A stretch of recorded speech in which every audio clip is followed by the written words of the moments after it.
सटाणा नगर परिषद निवडणुकीत यंदा नोंदवलेली 8.11% मतदानातील घसरण ही केवळ आकड्यांची तांत्रिक चूक नसून शहराच्या बदलत्या राजकीय मनोवृत्तीचे गंभीर लक्षण असल्याचे तज्ज्ञांचे मत आहे।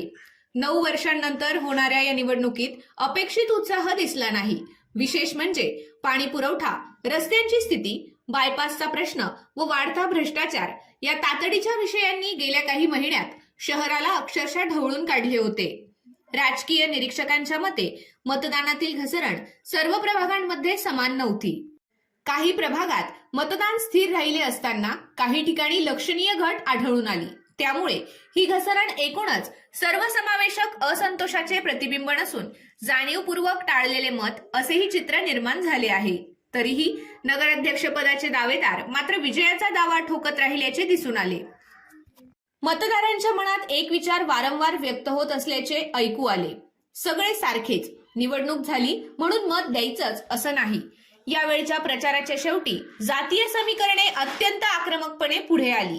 सामान्य नागरिकांना त्याचा त्रास जाणवला आणि जातीय बाजू निवडण्याऐवजी काहींनी मतदानावर बहिष्कार घालण्याचा मार्ग स्वीकारला, असे सामाजिक कार्यकर्त्यांचे म्हणणे आहे।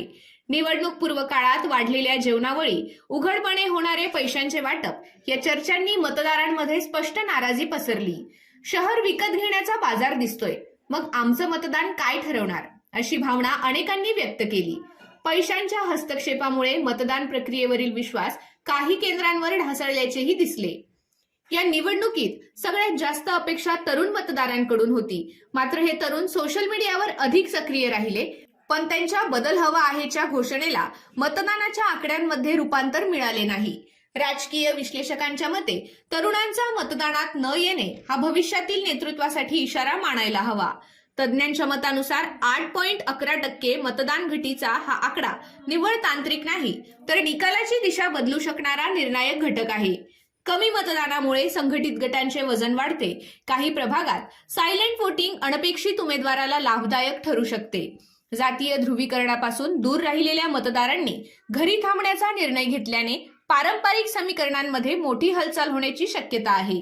सटाण्यातील मतदानातील ही 8.11%ची घट एकच स्पष्ट संदेश देऊन जाते, मतदार नाराज आहेत, थकले आहेत आणि सक्षम पर्यायांच्या अभावाने अस्वस्थ आहेत।